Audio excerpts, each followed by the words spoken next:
அல்லேலூயா, அல்லேலூயா. சங்கீதம் 118 சங்கீதம், Psalm 118 verse 5. சங்கீதம் 118 சங்கீதம் 5வது வசனம். வேதம் இப்படி சொல்லப்பட்டிருக்கிறது. எடுத்தவர்கள் வாசிங்க. நெருக்கத்திலிருந்து கர்த்தரை நோக்கி கூப்பிட்டேன், என்னை கேட்டருளி விசாலத்திலே வைத்தார். அல்லேலூயா சொல்லுங்க. அல்லேலூயா, அல்லேலூயா. ஆக இந்த நாளிலே கர்த்தர் நமக்கு கொடுக்க போகிற செய்தி சங்கீதம் 118 5வது வசனம்.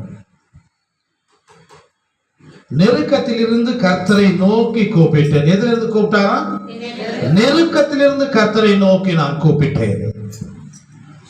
கர்த்தர் என்னை கேட்டருளி விசாலத்திலே வைத்தார் என்று வேதத்தில் நாம் வாசிக்கிறோம். அல்லேலூயா, அல்லேலூயா, அல்லேலூயா, அல்லேலூயா, அல்லேலூயா, அல்லேலூயா, அல்லேலூயா, அல்லேலூயா,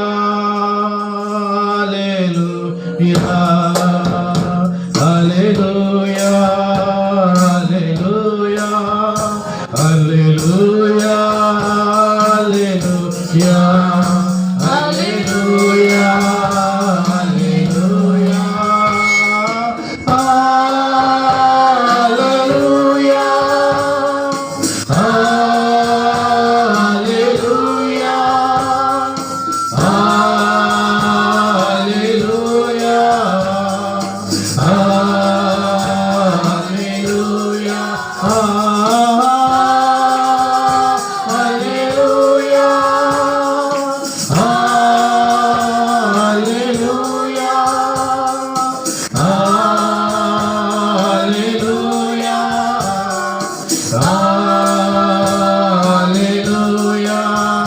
நன்றி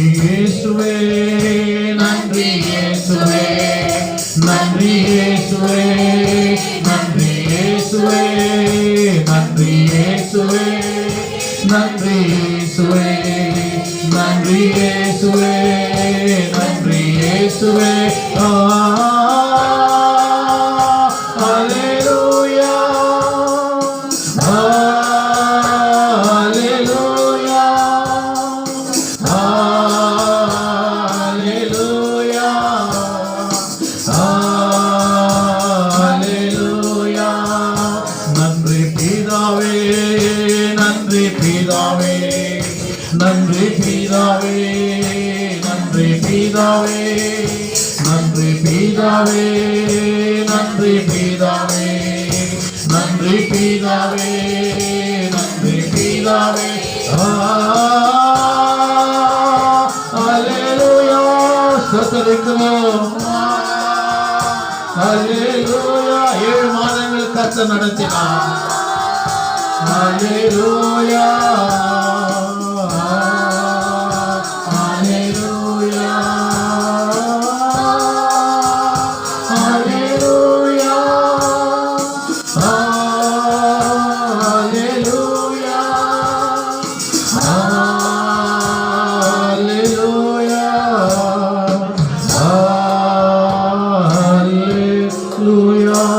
நன்றி ஆண்டவரே, உம்மை துதிக்கிறோம். பரிசுத்தரே, உம்முடைய நாமத்தை நாங்கள் உயர்த்துகிறோம். கர்த்தாவே, 7 மாதங்களாய் எங்களை கண்மணி போல நடத்தினீரே, தேவைகளை சந்தித்தீரே, போக்கிலும் வரப்பிலும் எங்களை இரத்த கோட்டைக்குள் எங்களை மூடி மறைத்து எந்த ஒரு சேதமும், எந்த ஒரு மரண போராட்டங்களும், எந்த ஒரு கொள்ளை நோய்களும் எங்களை அணுகாதபடி எங்களை காத்து எங்களை வழி நடத்தினீரே கர்த்தாவே. அதற்காக நன்றியோடு உம்மை துதிக்கிறோம். இரவெல்லாம் எங்களை காத்தீரே, புதிய மாதத்தை காணும்படி கிருபை தந்தீரே, தயவு காட்டினீரே. அதற்காக கோடான கோடி ஸ்தோத்திரங்களை நாங்கள் ஏறெடுக்கிறோம் கர்த்தாவே.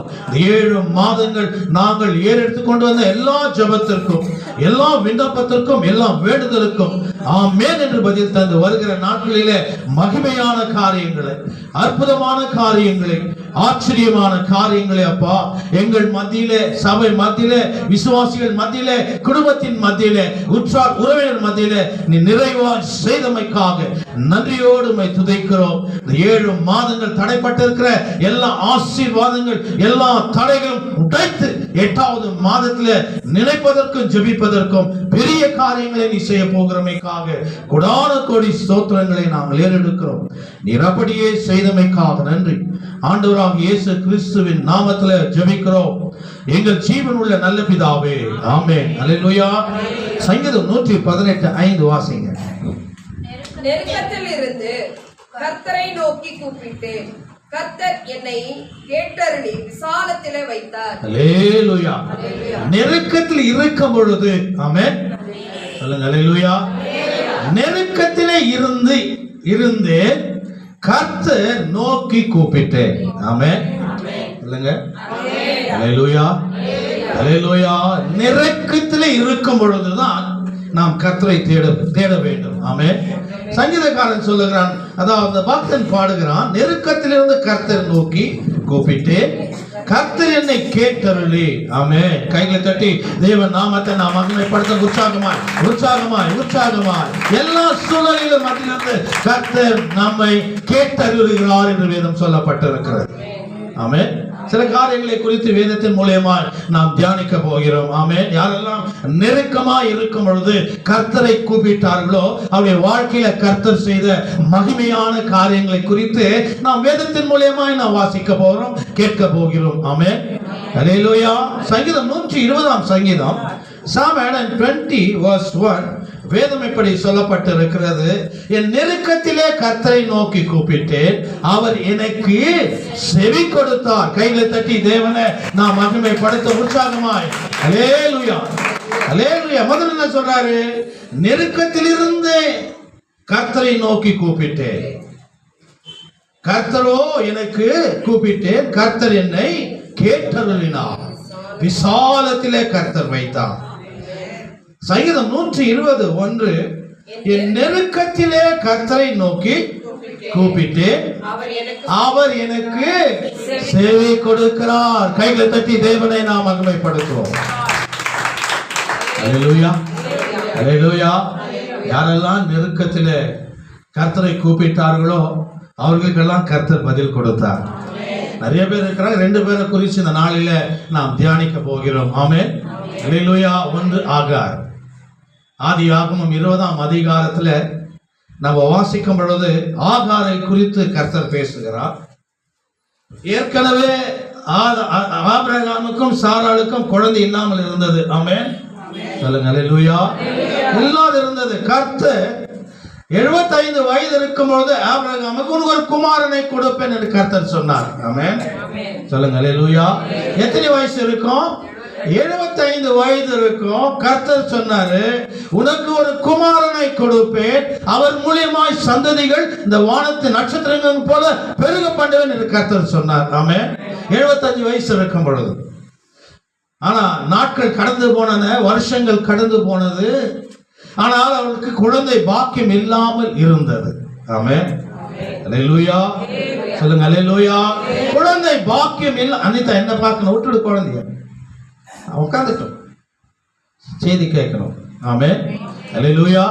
அல்லேலூயா. என்ன சொன்னேன் நான் இப்போ? என்ன சொன்னீங்களா? குழந்தை, ஆமென். ஆபிரகாமுக்கும் சாராளுக்கும், அதாவது ஆண்டவர் சொன்னார் 75 வயசு இருக்கும்போது சொன்னார், நீ உனக்கு ஒரு குமாரனை கொடுப்பேன் என்று கர்த்தர் சொன்னார். ஆனால் மாதங்கள் கடந்தன, நாட்கள் கடந்தன, வருஷங்கள் கடந்தன, அவங்களுக்கு குழந்தை இல்லாம இருந்தது. அல்லேலூயா. ஆதியாகமம் 21ஆம் அதிகாரம், ஜெனிசிஸ் சாப்டர் 21 verse 1 வேதம் 21 verse 1 to 3 அது முதல்ல அந்த இன்ட்ரோடக்ஷன்ஸ் நம்ம பார்த்துருவோம். ஆதியாகமம் 21ஆம் அதிகாரத்துல வேதம் இப்படி சொல்லப்பட்டிருக்குது. 1, 2, 3 உள்ள வசனங்களை சத்தியமா வாசிங்க. கர்த்தர் தாம் சொல்லி இருக்கிறபடி சாராள் பேரில் கடாட்சமானார். கர்த்தர் தாம் உரைத்தபடியே 21ஆம் அதிகாரம் 21ல 1, 2, 3 ஓகே. கர்த்தர் தாம் சொல்லி இருந்தபடி சாராள் பேரில் கடாட்சமானார். கர்த்தர் உரைத்தபடியே சாராளுக்கு செய்தருளினார். ஆபிரகாம் முதிர் வயதியாய் இருக்கையில் சாராள் கர்ப்பவதியாகி தேவன் குறித்திருந்த காலத்திலே அவனுக்கு ஒரு குமாரனை பெற்றார். அப்பொழுது ஆபிரகாம் தனக்கு சாராள் பெற்ற குமாரனுக்கு ஈசாக் என்று பெயரிட்டாள். ஆமென். அல்லேலூயா. 25 வயதா இருக்கும் பொழுது 75 வயதா இருக்கும் பொழுது ஆமென் சொல்லுங்க அல்லேலூயா. அல்லேலூயா. 75 வயதா இருக்கும் பொழுது கர்த்தர் உங்களுக்கு ஒரு குழந்தையை கொடுப்பேன் கர்த்தர் சொன்னார். ஆமென். அல்லேலூயா. ஆனா 24 வருடங்கள் தேவனுடைய சமூகத்தில் காத்திருந்தார்கள். ஆமென். எத்தனை வருஷம்? 24 வருஷம் உங்களுக்கு குழந்தை இல்லை. ஆகவே இனி இவனுக்கு குழந்தை பிறக்காது என்று எண்ணி வீட்டில் அடிமையா இருந்த ஆகாரை சாராள் திருமணம் செய்து வைக்கிறார். இதுதான் வேதம். ஆமென். ஐயோ இன்னும் எங்க குழந்தை இருக்க போகுது. ஆண்டவர் சொன்னார் 75 வயசு இருக்கும் போது சொன்னார் உனக்கு ஒரு குழந்தை கொடுப்பேன் நான் சொன்னார் கர்த்தர். ஆமென். இன்னைக்கு ஒரு குழந்தை அவனுக்கு கொடுப்பேன்னு கர்த்தர் சொன்னார். எனக்கு டிஸ்டர்ப் ஆகுது. அது ஸ்பிரிச்சுவல் எனக்கு டிஸ்டர்ப் ஆகுது. உட்கார வச்சு குழந்தை நான் ஸ்லிப் ஆகுறேன். ஆமென். அல்லேலூயா. அல்லேலூயா. ஏன்னா எனக்கு ஸ்லிப் ஆகினே இருக்குது. இப்போ அந்த ஸ்பிரிச்சுவல் எனக்கு ஸ்லிப் ஆகும். பேசும்போது தடுமாறுறேன். ஆமென். அல்லேலூயா. அவங்க உற்சாகமாக பார்க்கணும். எந்த டிஸ்டர்ப் இல்லாத பார்க்கணும். 75 வயது இருக்கும் பொழுது கர்த்தர் கொடுத்த கட்டளை 24 வருடங்கள் வாழ்க்கையில நடக்கல. ஆகவே சாராள் என்ன சொல்றா தெரியுமா? அடிமையாய் இருக்கிற எகிப்திலிருந்து அடிமையாய் வேலை செய்கிற ஆபிரகாமுடைய வீட்டில ஆகார் என்ற ஒரு பெண் இருந்தா. ஆமென். அடிமையா வேலை செய்ய ஆகார் அந்த எகிப்திலிருந்து கொண்டு வந்து வீட்டுல வேலைக்காரியா வச்சாங்க. இப்போ சாராளுக்கும் இவருக்கு ஆபிரகாமுக்கு குழந்தை இல்லை. ஆகவே இந்த சாராள் என்ன முடிவு எடுத்தால்? ஆபிரகாம் முடிவு எடுக்கல. சாராள் என்ன முடிவு எடுத்தால்? இனி நம்மளுக்கு குழந்தை இருக்காது, நம்ம கணவனுக்கு ஒரு குடும்பத்துக்கு ஒரு குழந்தை வேணும் என்று சொல்லி அந்த வேலைக்காரி ஆகாரை ஆபிரகாமோடு இணைத்து விடுகிறாள். ஆமென். அவனுக்கு ஒரு குழந்தை பிறக்கிறது. அவன் தான் இஸ்மவேல். ஆமென். அல்லேலூயா. அல்லேலூயா. ஆகவே ஆபிரகாம் அந்த குழந்தையின் மேல மிகவும் அன்பாய் இருந்தான். ஆமென். அல்லேலூயா. ஆனா சாராளுக்கு குழந்தை இல்லை. அல்லேலூயா. காரணம் ஆதியாகமத்தில் நம்ம வாசிக்கும் பொழுது அதாவது கர்த்தர் சாராளுடைய கர்ப்பத்தை அடைத்திருந்தார் என்று வேதம் சொல்லப்பட்டு இருக்கிறது. ஆமென். அல்லேலூயா. யார் அடைத்திருந்தாரா? கர்த்தர் ஆபிரகாம் அந்த கர்த்தர் சாராள் கர்ப்பத்தை அடைத்திருந்தார் என்று வேதம் சொல்லப்பட்டிருக்கிறது. அல்லேலூயா. சொல்லுங்க அல்லேலூயா. அல்லேலூயா. ஆதியாகமம் 21ஆம் அதிகாரம் 8 - 10 உள்ள வசனங்களை வாசிப்பதை கேளுங்க. பிள்ளை வளர்ந்தது, பால் மறந்தது. பால் மறந்த நாளிலே ஆபிரகாம் பெரிய விருந்து பண்ணி இந்த பழைய ஏற்பாட்டில் யூத ஜனங்கள் மத்தியில ஒரு குழந்தை பிறந்தவுடன் அந்த குழந்தை எப்போ தன் தாயை பாலை மறக்கிறானோ அப்பொழுது பெரிய விருந்தெல்லாம் செய்வாங்களாம். அது யூதருடைய கலாச்சாரம். அடுத்த வசனம். பின்பு எகிப்து தேசனாகிய ஆகார் ஆபிரகாமுக்கு பெற்ற குமாரன் பரியாசம் பண்ணுகிறதை சாராள் கண்டு ஆபிரகாமை நோக்கி இந்த அடிமை பெண்ணையும் அவன் மகனையும் புறம்பே தள்ளும். இந்த அடிமை பெண்ணின் மகன் என் குமாரனாகிய ஈசாக்கோடு சுதந்திரவாளியாய் இருப்பதில்லை. இப்ப ரெண்டு வந்துச்சு ஒரு வீட்டுல 2 பிள்ளைங்க. ஒன்னு வந்து ஆகாருக்கு பிறந்த பிள்ளை இஸ்மவேல். அல்லேலூயா. சாராளுக்கு பிறந்த பிள்ளை ஈசா. ஆமென். 2 பிள்ளை இருந்தா என்ன அவன் வீட்டுல என்ன ஆகும்? ஒரு தாயில 2 பிள்ளை போட்டாவே சண்டை வீட்டுல பிரச்சனை. இப்ப 2 பொண்டாட்டிங்க பிள்ளைங்க சண்டை போட்டா ஏத்துக்குவாங்களா? அதாவது சாராளுடைய பிள்ளை மேல அவ விசுவாசம் வச்சிருந்தான், அன்பு வச்சுன்னு இருந்தான். ஆமென். அதே போல ஆகாருடைய பிள்ளை இஸ்மவேல். ஆமென். அவன் அதிகமா அந்த பிள்ளையை நேசித்தான். ஆமென். இப்ப 2 பிள்ளைங்க இருக்கிறாங்க. இப்ப 2 பிள்ளைங்கள் மத்தியில பிரச்சனை வருமா வராதா? சொல்லுங்க. வருமா வராதா? ஆகதான் என்ன சொல்றாரு சாராளு, இவன் அந்த பையன் வந்து ரொம்ப பிரச்சனை பண்றான். யாரு? ஈசாக்க. அதனால அந்த குடும்பத்தை இங்கிருந்து வெளியே அனுப்பிடு. துரத்தி விடு, இனி நம்ம வீட்டில் இருக்கக்கூடாது என்ற ஒரு சட்டத்தை சாராள் சொல்லுகிறார். ஆமென். புரியுதா? ஆமென். பல வருஷமா ஆபிரகாமுக்கு சாராளுக்கும் குழந்தை இல்லை. 25 வருஷத்து ஆயிடுச்சு. ஆனா அதுக்கு முன்பதாகவே ஒரு குழந்தை வீட்டில் வேணும் என்பதற்காக சாராள் ஆகாரையே ஆபிரகாமுக்கு இணைத்து ஒரு குழந்தை பெற்றுடுறாங்க. அதுக்கப்புறம் ஆபிரகாம் 100 வயசு இருக்கு. எத்தனை வயசு? 100 வயசுல கர்த்தர் ஈசாக்கை கொடுத்தார். 2 பிள்ளைங்களும் ஒரே வீட்டில் இருக்கிறாங்க. ஒரே தகப்பன், 2 மனைவி, 2 பிள்ளைங்க. அப்ப அந்த வீட்டுல அநேக பிரச்சனைங்க. கணவன் மனைவி மத்தியில பிரச்சனை, பிள்ளைகள் மத்தியில பிரச்சனை.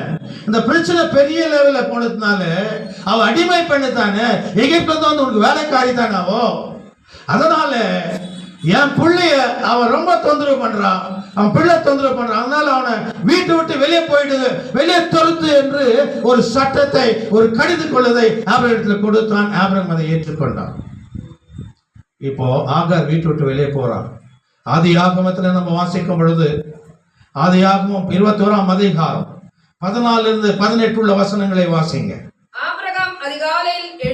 ஆபிரகாம் அதிகாலையில் எழுந்து அப்பத்தையும் ஒரு துருத்தி தண்ணீரையும் எடுத்து ஆகாருடைய தோளின் மேல் வைத்து பிள்ளையும் ஒப்பு கொடுத்து அவளை அனுப்பிவிட்டான்.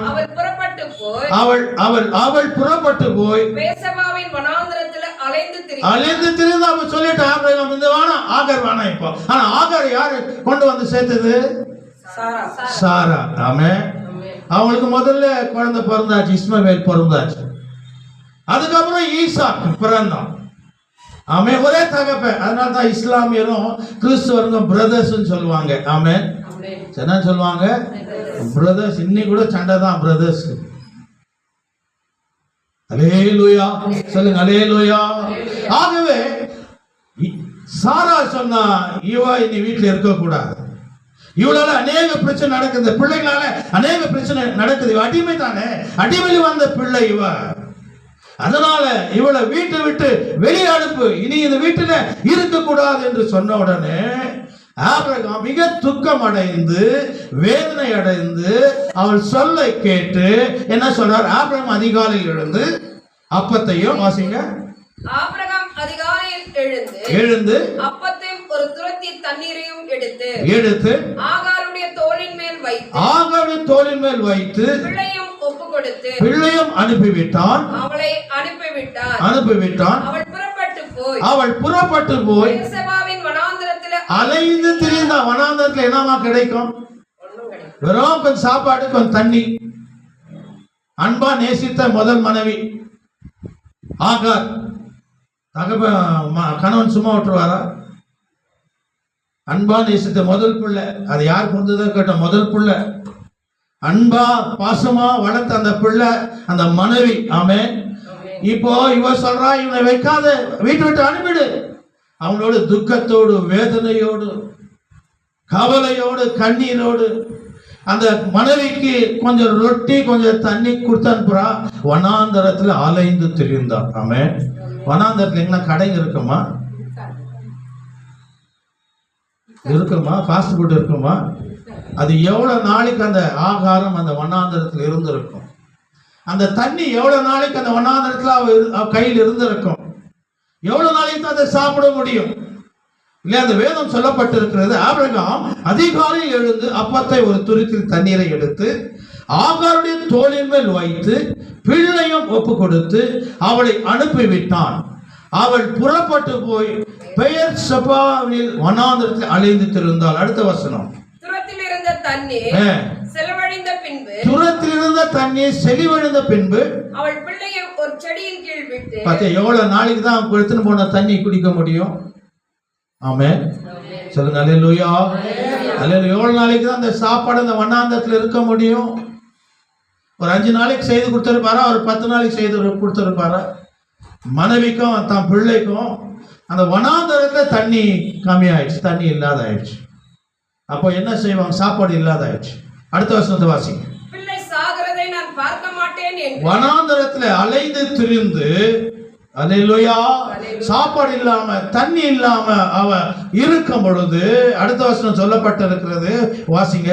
பிள்ளை சாகிறதை நான் பார்க்க மாட்டேன், என்னுடைய பிள்ளை நான் சாகிறதை நான் பார்க்க மாட்டேன். எதிராக அம்பு பாயும் தூரத்திலே போய் உட்கார்ந்து சத்தமிட்டு அழுதான். இப்ப பிள்ளைக்கு சாப்பாடு இல்ல, தண்ணி இல்ல, வீட்டிலிருந்து துரத்தப்பட்டான். அதே சாராள தான் ஆகார ஆபிரகாமுக்கு இணைத்து ஒரு குழந்தை பெற்றும்படி செய்தான். ஆனா இப்ப ஆகார என்ன சொல்றா, இந்த வீட்டுல அநேக பிரச்சனை இருக்கிறது, ஆகவே பிள்ளைகளுக்கு பிரச்சனை இருக்கிறது, ஆக இந்த பிள்ளை அடிமைக்கு பிறந்த அந்த பிள்ளை இனி வீட்டுல இருக்கக்கூடாது, இவனை வீட்டை விட்டு வெளியே போகும் என்று ஆபிரகாம் இடத்துல சொன்னான். ஆபிரகாம் எவ்வளவு துக்கம் பண்ணிருப்பான், எவ்வளவு வேதனை இருந்திருக்கான் வாழ்க்கையில. ஆனாலும் கூட இந்த மனைவியின் பேச்சை கேட்டு அவருக்கு இருந்த அப்பத்தையும் துருத்தில கொஞ்சம் தண்ணீரும் கொடுத்து அனுப்பினா, அந்த வனாந்தரத்துல சாப்பாடும் தீர்ந்து போயிடுச்சு, தண்ணீரும் தீர்ந்து போயிடுச்சு. ஆகவே தன் பிள்ளை சாகிறத நான் பார்க்க கூடாது என்று சொல்லி ஒரு ஓரத்தில் அழுது கொண்டிருந்தார். ஆமென், அல்லேலூயா. அடுத்த வசனம் சொல்லப்பட்டிருக்கிறது, தேவன் பிள்ளையின் சத்தத்தை கேட்டார். தேவன் பிள்ளையின் சத்தத்தை கேட்டார். கைகளை தட்டி தேவனை நாம் மகிமைப்படுத்தும். அல்லேலூயா. நெருக்கத்திலே தேவனை நோக்கி அழுது புழிந்தார் ஆகார். ஆமென். எவ்வளவு நாளைக்கு தான் சாப்பாடு இருக்க முடியும்? ஃப்ரிட்ஜில் கூட 6 நாள் வச்சு அதுக்கப்புறம் என்ன ஆகி போகுது? இல்ல, ஃப்ரிட்ஜை நாரி போகுது. ஒருத்தர் 10 நாள் 25 நாள் இல்லையா, எல்லாம் ஃப்ரிட்ஜில் வச்சுக்கிறாங்க இல்லையா. ஃப்ரிட்ஜு திறந்தாவே ஒரு மாதிரி வாசனை வரும், ஆனால் அதுலேயே எடுத்து உக்காந்து சாப்பிட்டு இருப்பாங்க. அங்கே ஒன்றுமே கிடையாது, வனாந்தரம். ஏதோ கொஞ்சம் கொடுத்தாருன்னாரு ஆபிரகாம் தன் முதல் மனைவிக்கு. அவர் மனைவின்னு தான் சொல்ல முடியும் உலக ரீதியில், ஆனால் அவள் மனைவி கிடையாது. அல்லேலூயா. எவ்வளவு நாள் தான் வனாந்தரத்தில் சாப்பிட முடியும்? தண்ணீர் இல்லை, சாப்பாடு இல்லை. ஆக என் பிள்ளை சாகிறத நான் பார்க்க கூடாது. நெருக்கமான நேரம், கண்ணீரான நிறைந்த நேரம், என்ன செய்வதென்று தெரியாமல் அவர் நினைத்து கொண்டிருக்கிற நேரம். என் பிள்ளை இனி சாப்பாடு இல்லை, தண்ணி இல்லை, அவன் செத்து போயிடுவான் என்று அந்த சாவு மரணத்தை நான் பார்க்க கூடாது என்று சொல்லி ஒரு இடத்துல அவள் அழுது கொண்டிருக்கிறார். ஆனா தேவன் குழந்தையின் சத்தத்தை கர்த்தர் கேட்டார். கைகளை தட்டி தேவனை நாம் மகிமைப்படுத்துவோம். அல்லேலூயா. குழந்தையின் சத்தத்தை கேட்டார் தேவன். வாசிங்க அந்த வசனத்தை, 17வது வசனம். தேவன் பிள்ளையின் சத்தத்தை கேட்டார். தேவன் பிள்ளையின் சத்தத்தை கேட்டார். தேவதூதன் வானத்திலிருந்து ஆகாரை கூப்பிட்டு, ஆகாரே உனக்கு என்ன சம்பவித்தது? பயப்படாதே. பிள்ளை இருக்கும் இடத்திலே தேவன் அவன் சத்தத்தை கேட்டார். கைகளை தட்டி தேவனை நாம் மகிமைப்படுத்துவோம். அந்த பிள்ளை செத்து போயிடுவான். அவனுக்கு ஆகாரம் இல்ல, தண்ணி இல்ல, நெருக்கமான நேரத்துல, கண்ணீரோடு இருக்கிற நேரத்துல, வேதனையோடு இருக்கிற அந்த நேரத்துல, தம் பிள்ளை சாகிறத பார்க்க கூடாது என்று ஒரு மறைவான இடத்துல அவள் அழுது புலம்பிக் கொண்டு இருக்கும் பொழுது, ஆமென், அல்லேலூயா, நெருக்கத்திலே கர்த்தரை நோக்கி கூப்பிட்டு நெருங்கி வந்து உதவி செய்கிற கர்த்தர் நம்முடைய கர்த்தர். கைகளை தட்டி தேவனை நாம் மகிமைப்படுத்துவோம். பலவிதமான போராட்டத்தில் இருக்கும் பொழுது என் பிள்ளை சாகிறத நான் பார்க்க கூடாது. அழுதா பிள்ளை அழ தொடங்கினான். ஆமென். அதுதான் வேதம். தேவன் பிள்ளையின் சத்தத்தை கேட்டார். தேவதூதன் வானிலிருந்து ஆகாரை கூப்பிட்டு, ஆகாரே உனக்கு என்ன சம்பவித்தது? ஆகாரே உனக்கு என்ன சம்பவித்தது? பயப்படாதே. பிள்ளை இருக்கும் இடத்திற்கு தேவன் அவன் சத்தத்தை கேட்டார். நீ எழுந்து பிள்ளையம் எடுத்து அவன் கையில பிடித்து கொண்டு போ, அவனை பெரிய ஜாதி ஆக்குவேன். கைகளை தட்டி தேவனை நாம் மகிமைப்படுத்தும் உற்சாகமாய். அல்லேலூயா, அல்லேலூயா. அவன் பெரிய ஜாதி ஆக்குவேன். நெருக்கத்திலே கர்த்தரை நோக்கி நாம் கூப்பிட வேண்டும். ஆமென், அல்லேலூயா. சங்கீத புஸ்தகம் 86ஆம் சங்கீதம் 7வது வசனம் வேதம் சொல்லப்பட்டிருக்கிறது. சங்கீதம் 86:7 வேதம் என்ன சொல்லப்பட்டிருக்கிறது? நான் துயரப்படுகிற நாளில் நான் உம்மை நோக்கி கூப்பிடுவேன், நீர் என்னை தேற்றருவீர். அதுதான் சொல்லப்பட்டிருக்கிறது. மறுபடியும் வாசிங்க. நான் துயரப்படுகிற நாளில் உம்மை நோக்கி கூப்பிட்டேன், நீர் என்னை கேட்டருள்வீர். நீர் என்னை கேட்டருளி நீர். கைகளை தட்டி தேவனை மகிமைப்படுத்துங்கள். அல்லேலூயா. துயரத்தின் மத்தியில, வேதனையின் மத்தியில, நெருக்கத்தின் மத்தியில, என்ன செய்ய முடியாது, என்ன செய்ய போகிறோம் என்று தவித்திருந்த அந்த ஆகாருடைய வாழ்க்கையில தான் பிள்ளை மரித்து போவதை நான் பார்க்க முடியாது என்று அழுது கொண்டிருந்த அந்த மகளுடைய வாழ்க்கையில பிள்ளையின் சத்தத்தை கர்த்தர் கேட்டார். ஆமென். அல்லேலூயா. பயப்படாதே ஆகாரே, பயப்படாதே. உன் பிள்ளை, உன் சந்ததி, உன் பிள்ளையின் மூலியமாய் பெரிய ஒரு சந்ததியை இந்த உலகத்துல நான் கொடுப்பேன் என்று கர்த்தர் சொன்னார். ஆமென். அல்லேலூயா. அல்லேலூயா. நம்ம எல்லாம் எப்ப கூப்பிடணும்? எல்லா நேரத்திலும் கூப்பிடணும். நெருக்கமான நேரத்துல கர்த்தரோடு நாம் இணைந்து, வேதனையோடு இருக்கிற நாட்டில் நாம் கர்த்தரோடு இணைந்து, துக்கத்தோடு இருக்கிற நாட்டில் நாம் கர்த்தரோடு இணைந்து, நாம் அவருக்கு முன்பதாக நாம் கூப்பிடும் பொழுது, ஆமென், அல்லேலூயா, விசாலமான இடத்துல கர்த்தர் வைப்பார். ஆக நாங்க போனா, வனாந்தரத்துக்கு போனா சாப்பாடு இல்ல, செத்து போவான். இப்போ கொஞ்ச நேரத்துல அழுதா, புலம்பினா, ஆனா கர்த்தர் குழந்தையுடைய சத்தத்தை கேட்டார். ஆமென். அல்லேலூயா. சொல்லுங்க அல்லேலூயா. கர்த்தர் சத்தத்தை கேட்டார். பயப்படாத ஆகாரே, பயப்படாது. இந்த குழந்தை குறித்து நீ கவலைப்படாது. இவனை கொண்டு நான் பெரிய ஜாதிகளை இந்த பூமியிலே உண்டாக்குவேன் என்று கர்த்தர் வாக்குத்தத்தத்தை கொடுத்தார். ஆமென். சொல்லுங்க அல்லேலூயா. அல்லேலூயா. அல்லேலூயா.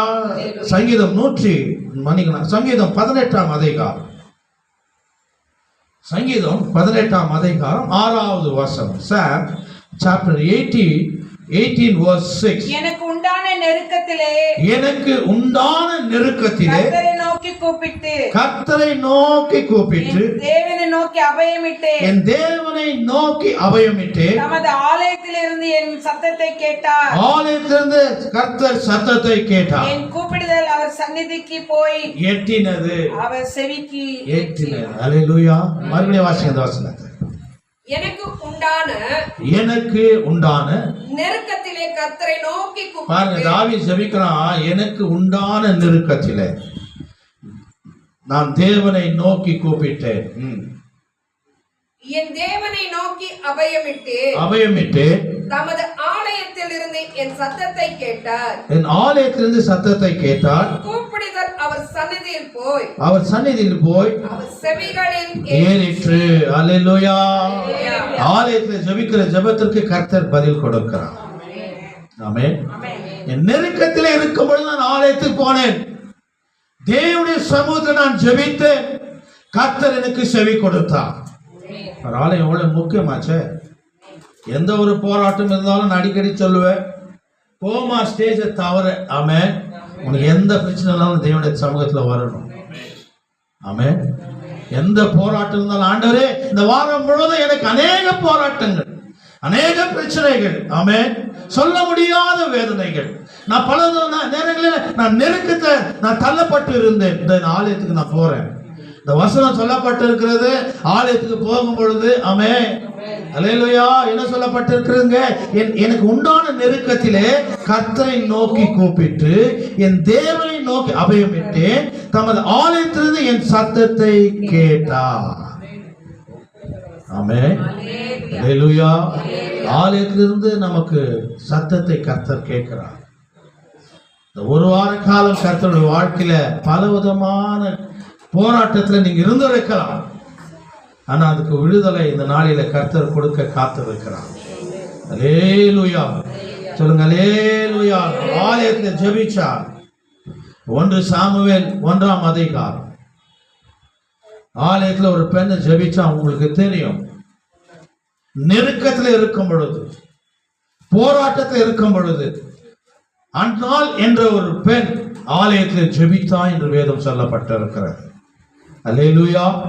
1 சாமுவேல் 1ஆம் அதிகாரம் 1-2 உள்ள வசனங்களை வாசிங்க. கர்த்தர் என்ன சொல்லுகிறார்?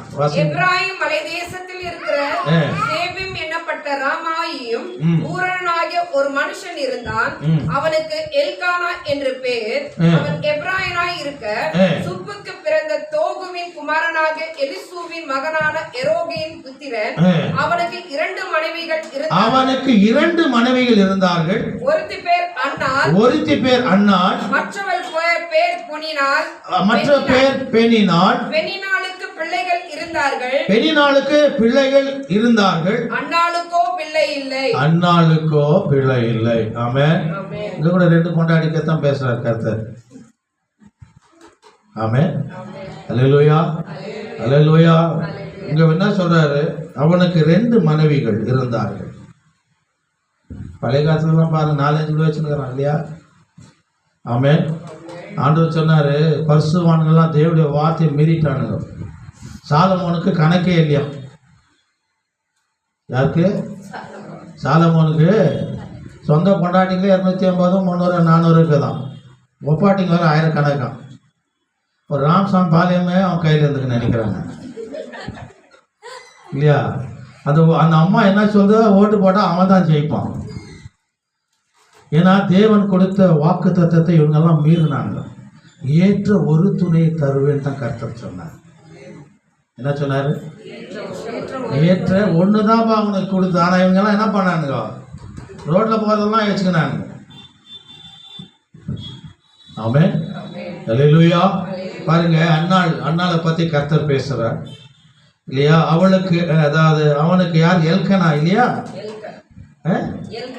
எல்கனாவுக்கு வாசிங்க. அவனுக்கு 2வது வசனத்தை வாசிங்க. அவனுக்கு 2 மனைவிகள் இருந்தார்கள். அவனுக்கு 2 மனைவிகள் இருந்தார்கள்.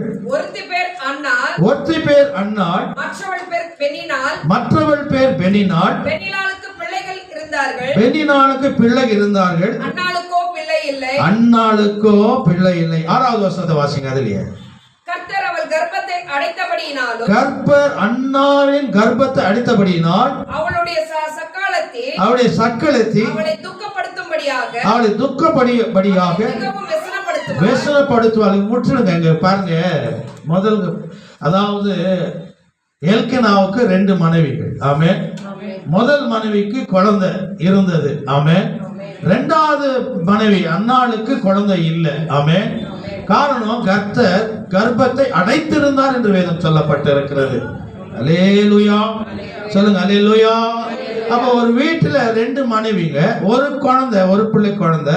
இன்னொரு மனைவிக்கு குழந்தை இல்லைன்னா குழந்தை பெற்ற தாய் அந்த பிள்ளை எப்படி பார்க்குவா? திமிரா பார்க்குவா இல்லையா?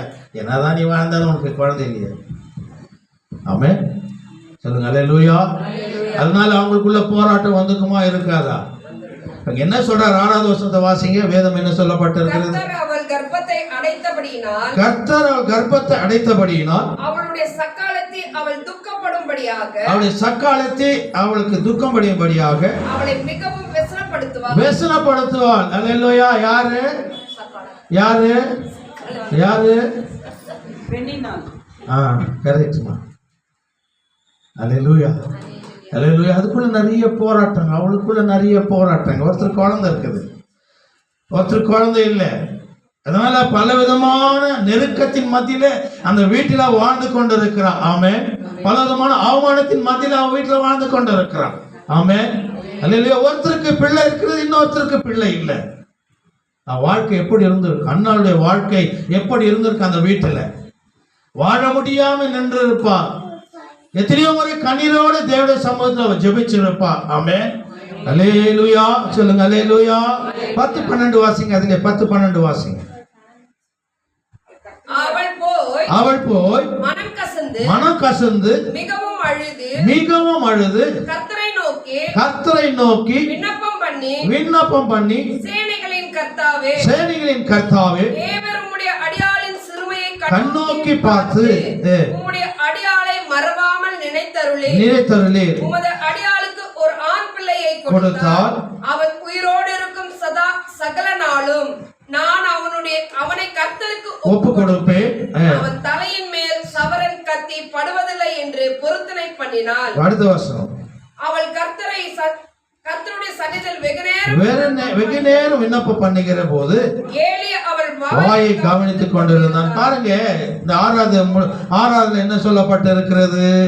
கர்த்தர் அவர் கர்ப்பத்தை அடைத்திருந்தபடியினால் அவளுடைய சக்களத்தை அவள் துக்கப்படுகிறபடியாக அவளை மிகவும் வெசனைப்படுத்தினாள். ஆமென், அல்லேலூயா. ஒரே வீட்டுல 2 மனைவி, ஒரு கணவன். முதல் மனைவிக்கு குழந்தை இருக்கிறது. ஆமென். இரண்டாவது மனைவிக்கு குழந்தை இல்லை, அன்னாளுக்கு குழந்தை இல்லை. ஆனா கர்த்தர், வேதம் சொல்லப்பட்டது, அவள் கர்ப்பத்தை கர்த்தர் அடைத்திருந்தார். ஆமென். அதனால அவளுக்குள்ள பல விதமான நெருக்கத்தில் அந்த வீட்டில் வாழ்ந்து கொண்டிருந்தாள். ஆமென். குழந்தை இல்லாத நிலைமையில அந்த வீட்டில் வாழ்ந்து கொண்டிருந்தாள். ஆமென், அல்லேலூயா. எல்கனா இப்போ முதல் மனைவிக்கு குழந்தை இருக்கா. இப்போ அவர் எங்க வேலைக்கு போயிட்டு வந்தாருன்னா முதல்ல யாரை பார்க்குவாரு? முதல்ல குழந்தை இருக்கிற மனைவி தான் கொஞ்சுவார். குழந்தை தான் தூக்கி வச்சுக்குவார். குழந்தை தான் சாப்பிட்டான்னு கேட்குவார், படிக்க வச்சான்னு கேட்குவார், அதை செய்வார், இதை செய்வார். இப்போ அண்ணால் என்ன பண்ணிருப்பா?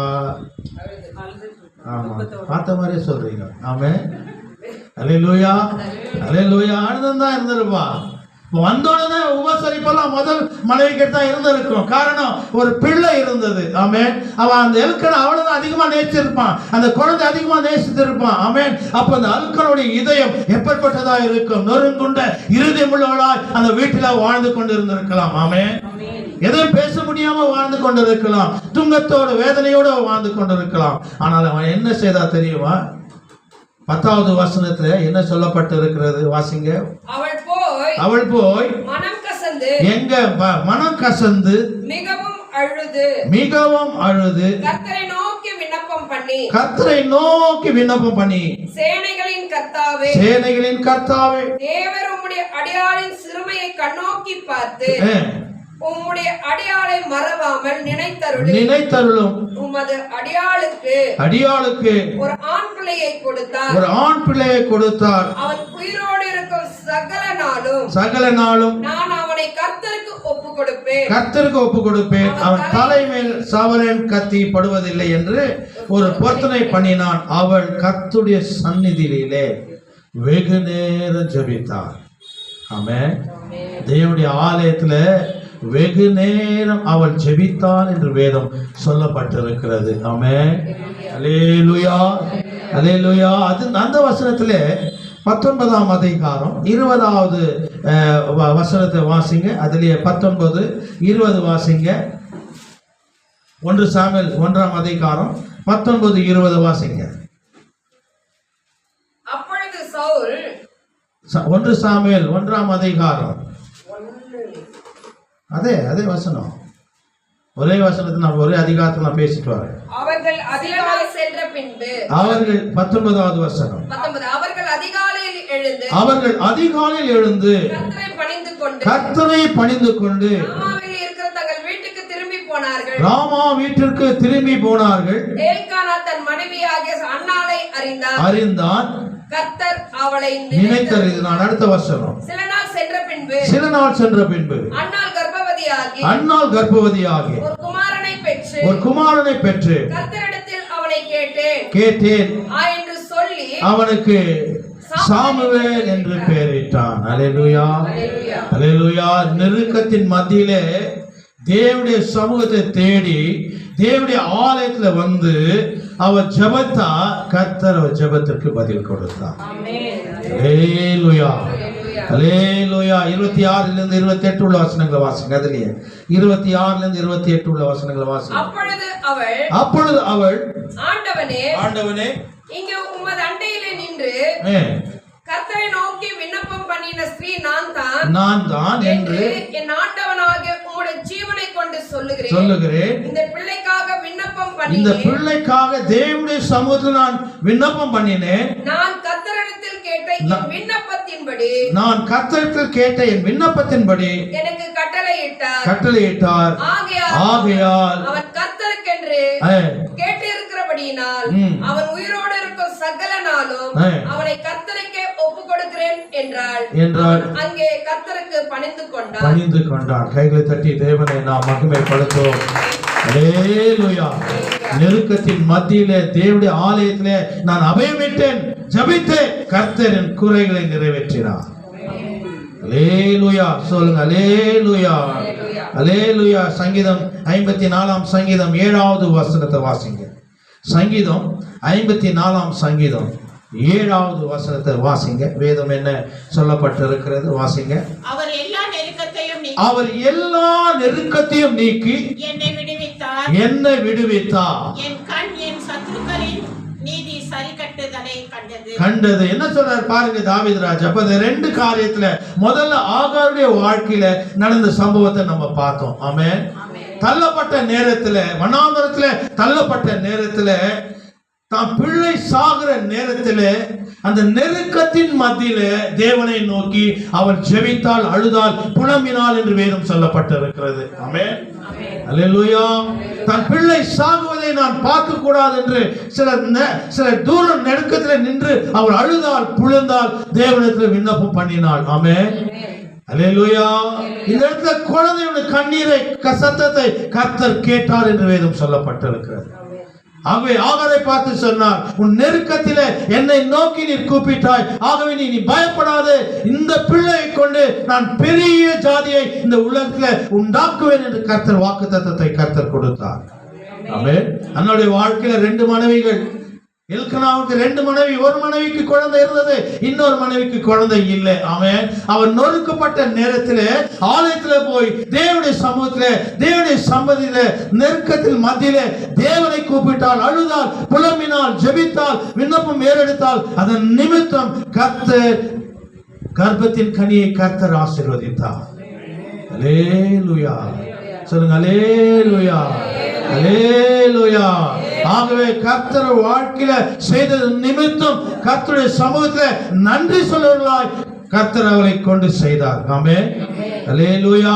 இங்க என்ன சொல்லப்பட்டிருக்கிறது? சங்கீதம் 54ஆம் சங்கீதம் 7வது வசனத்தை வாசிங்க. அவர் எல்லா நெருக்கத்தையும் நீக்கி என்னை விடுவித்தார். பாருங்க, என்ன சொல்ற பாருங்க, நம்முடைய வாழ்க்கையில கூட அநேக நெருக்கப்பட்ட நேரத்துல கர்த்தர் அநேக காரியங்களை செய்து எல்லா விதத்திலிருந்து நம்மை அவர் விடுவிக்கிறார். ஆனால் நீ நாமும் நன்றி உள்ளவர்களா இருக்கிறோமா? ஆமென். ஏன்னா தாவீதுடைய வாழ்க்கையில நிறைய போராட்டம் வந்தது. ஆமென். சொல்லுங்க அல்லேலூயா. அந்த சங்கீதத்தை முழுசா வாசித்தீங்கன்னா, அவன் மாமனாரே அவனை கொலை செய்யும்படிக்காக எத்தனையோ முயற்சி செய்தான். ஆமென். யாரு? சவுல். பலவிதமான நெருக்கத்தின் மத்தியில் அவன் இருந்தவன், பலவிதமான போராட்டத்தின் மத்தியில் அவன் இருந்தவன். அவன் சொல்றான், சங்கீதம் 54ஆம் சங்கீதம் 7வது வசனத்தை மறுபடியும் வாசிங்க. நான் வாசித்து நான் முடிக்கிறேன். அவர் எல்லா நெருக்கத்தையும் நீக்கி என்னை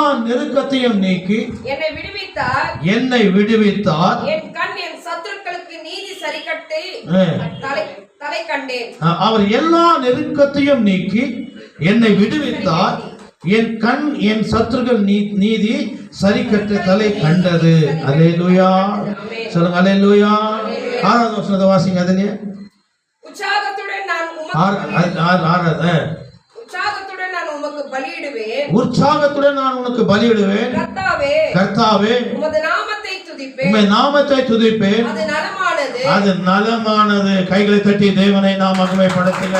நெருக்கத்தின் மத்தியில என்னை விடுதலை ஆக்கினீர், சத்துருக்கள் மத்தியில என்னை விடுதலை ஆக்கினீர். ஆகவே உம்மை நான் துதிப்பேன், உம்மை ஆராதிப்பேன், உம்முடைய நாமத்தை நான் மகிமைப்படுத்துவேன் என்று தாவீது ராஜா சொல்லுகிறார். அல்லேலூயா. அல்லேலூயா. சொல்லுங்க அல்லேலூயா. அல்லேலூயா. சொல்லுங்க. ஒரே ஒரு வசனத்தை சொல்லிவிட்டு நான் முடிக்கிறேன். யாத்திராகமம் 3ஆம் அதிகாரம், Exodus chapter 3 verse 7. யாத்திராகமம் 3ஆம் அதிகாரம் 7வது வசனம்.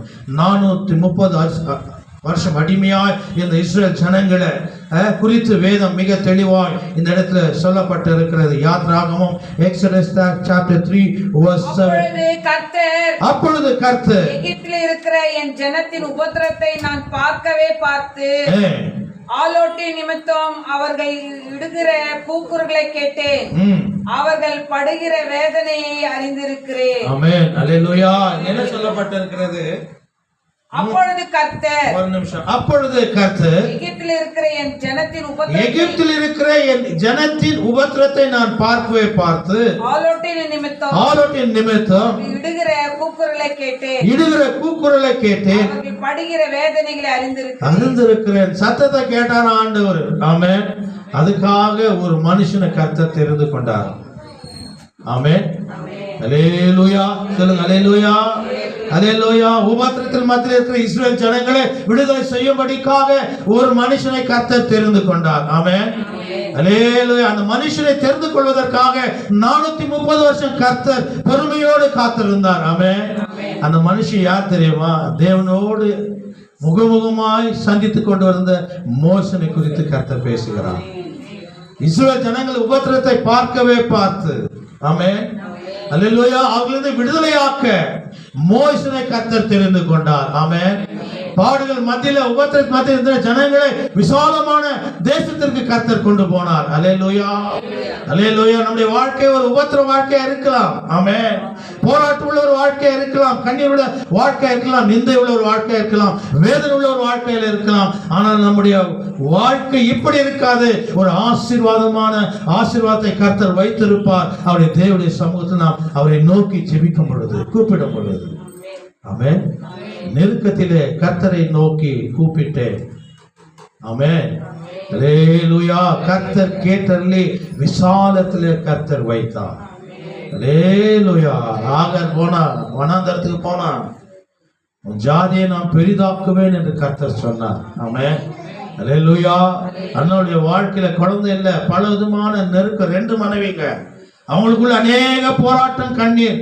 ஆகவே அவளுக்கு குழந்தை இல்ல, வேதனையோடு துக்கத்தோடு அழுதா. எங்க? தேவனுடைய சமூகத்துல, ஆலயத்தில் அவன் மீட்டார். கர்த்தர் அவர் ஜெபத்தை ஆலயத்தில் கேட்டார். ஆமென். அல்லேலூயா. ஆக முதல் தீர்க்கதரிசி கர்த்தர் அன்னாள் மூலியமாய் சாமுவேலை கர்த்தர் கொடுத்தார். கைகளை தட்டி தேவனை நாம் மகிமைப்படுத்தும். அல்லேலூயா, அல்லேலூயா. கொடுத்தார். நெருக்கத்திலே, உபத்திரத்தின் மத்தியிலே தாவீது ஜெபித்தான். கர்த்தர் விசாலமான இடத்துல கர்த்தர் மாற்றினார். ஆகவே என் நெருக்கத்திலே கர்த்தரை நோக்கி நான் கூப்பிட்டேன், எனக்கு எல்லாவற்றையும் அவர் செய்தார். ஆகவே அவருக்கு நன்றி உள்ளவனாய் இருப்பேன் என்று தாவீது ராஜா வசனத்தின் மூலமாய் முடிக்கிறான். ஆமென்.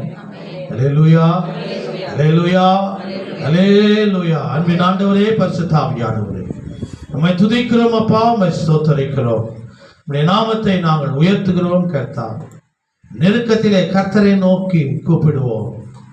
நெருங்கி வந்து நம் ஜெபத்திற்கு அவர் பதில் கொடுப்பார். எவ்வளவு பேர் விசுவாசிக்கிறீங்க? எவ்வளவு பேர் நம்புகிறீங்க?